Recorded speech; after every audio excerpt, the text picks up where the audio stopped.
They represent one of the great icons of Christianity, but sometimes those presenting them can get really cold. The Bible tells us that when the wise men saw the star, they rejoiced and followed it until they found the young child Jesus. The Bible also states that an angel appeared to the shepherds and told them of Christ's birth.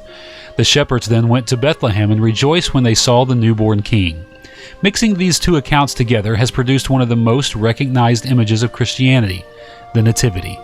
Shepherds, wise men, Mary and Joseph, a stable with an angel over it, a donkey, a cow, some sheep, perhaps a camel or two, and in the midst, lying in the manger, the baby Jesus.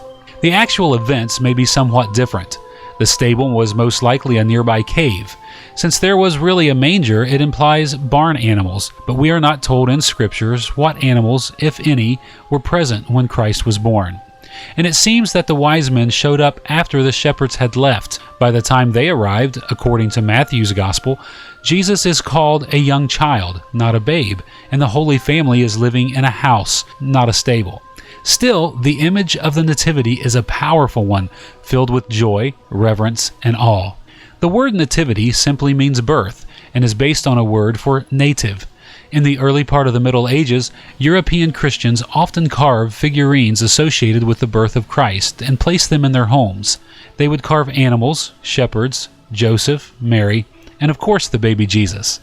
Although carved, the wise men were not added to the nativity scene until January 6th, 12 days after Christmas, which is traditionally the day of Epiphany, which means illumination or discovery. It is the day celebrating the Magi's arrival. Interestingly, the 12 days from December 25th until January 6th are the 12 days of Christmas, the same 12 days of which the song, The 12 Days of Christmas, refers.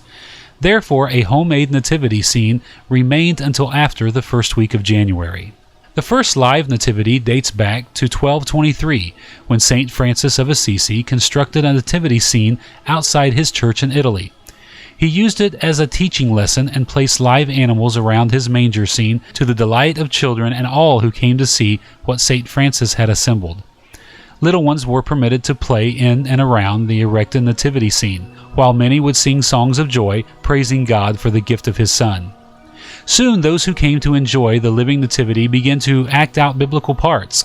Some came as shepherds, and some portrayed Joseph or Mary, but all enjoyed the humble priest's gift to his community. In time, word spread and others imitated what Francis had created. Role-playing developed into plays, and from these came Christmas pageants. Depending on where an individual lives, a live nativity can be very challenging.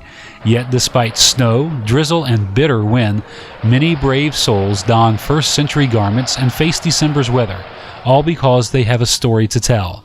After all, it is the greatest story ever told.